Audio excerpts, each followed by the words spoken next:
Chapter 6. The Impact of Unconscious Programming. The mind is composed of two interrelated components, the conscious and the unconscious. The conscious element is responsible for processing the continuous stream of information that bombards us each day. Pictures, sounds, feelings, tastes, and smells. It analyzes and evaluates this information, then devises strategies for responding to it. A strategy in this context is a sequence of internal representations, sounds, images, feelings, etc., that lead to an action. For example, you may see food and feel a hunger pang, a mental image of your favorite food that appears on your internal screen. This in turn leads to a voice in your head saying, "I must eat," and your taste buds start to water. This sequence of events then propels your body to take action, and you seek out the nearest restaurant. Thus, thought undergoes a sequence of unfolding to become action. Example: strategy. External trigger: see food. Internal response: feel hungry. Internal: see mental picture of food. Internal dialogue: get food. Internal: taste buds watering. Outcome: buy food. The stimulus, the hunger pang, initiates a sequence of internal representations. Feelings, sounds, pictures, tastes that propel your physical body to manifest your desire. For example, eat. Because of the conscious mind's limited capacity to handle information, when a strategy has been tried and tested repeatedly, control is handed over to the unconscious mind. When we execute a strategy without any conscious deliberation, that is, when a strategy initiates automatically, it is said to be habituated or a habit. Every habit has a desired outcome. Unconscious strategies are servo mechanisms that automatically steer towards their targets. With alcoholism, the target is invariably escape, but the strategies that drive it are outdated and give rise to despair and destruction. Example: Joanne. Due to excessive alcohol abuse, Joanne's children were put into care. Initially, she clung to sobriety for 3 months, desperately wanting to be reunited with her family. Each day, however, images of her distraught children bombarded her mind, accompanied by the shouts of "Mommy, Mommy," as they were being chaperoned away. Eventually, it all got too much for Joanne, and her destructive strategies began to seduce her.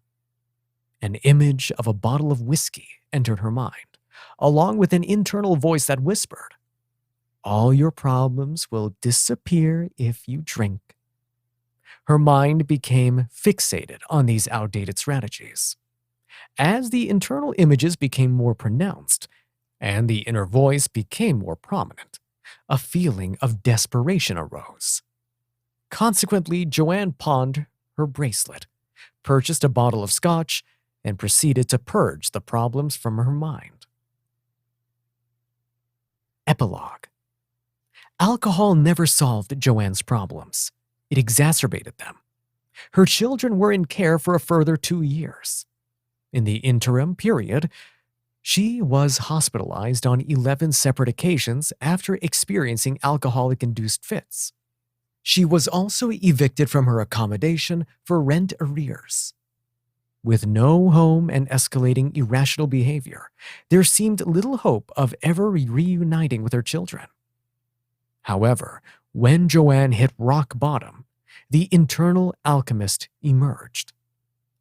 Once again, she was admitted to hospital for detoxification. This time, however, on being discharged, she vowed to transform her life. Using many of the techniques outlined in this book, Joanne's life improved beyond all recognition. She trained as an alternative therapist with the view to working from home. After 2 years' sobriety, she proved to the authorities that she was more than capable of taking care of her children. Mother and family were reunited and took up residence in a new home, a rented house with a garden close to the sea. Joanne built up a steady client base for her business, which provided her with stability, fulfillment, and enough finance to treat the children to a couple of holidays a year. With commitment and determination, Joanne secured the love of her children, and they are extremely happy today. 3 years ago, Joanne met Peter, who became a father figure to the children. Later this year, the couple will marry. The negative strategies driving Joanne's alcoholism, internal pictures, and negative inner dialogue kept her locked into the problem. As she sought escape from the painful contents of her mind, her awareness regressed to a time when alcohol anesthetized her pain. She was seduced by the ism, the outdated set of beliefs which promised salvation. This destructive strategy constantly persecuted her, recycling in her mind until she eventually relented and relapsed. However, in the midst of major crisis came a moment of sanity. The sobriety saboteurs gave way to the Alchemist, and Joanne aspired to radically transform her life. Subsequently, she set about reprogramming her mind and formulating new life-enhancing strategies. Joanne formulated a vision of where she wanted to go in life and devised the mental strategies to support it. She practiced and habituated these new strategies. As a consequence, her corrosive inner dialogue gave way to the wise witness within, and her new life was actualized. Joanne is one of our numerous success stories. Are you the next one?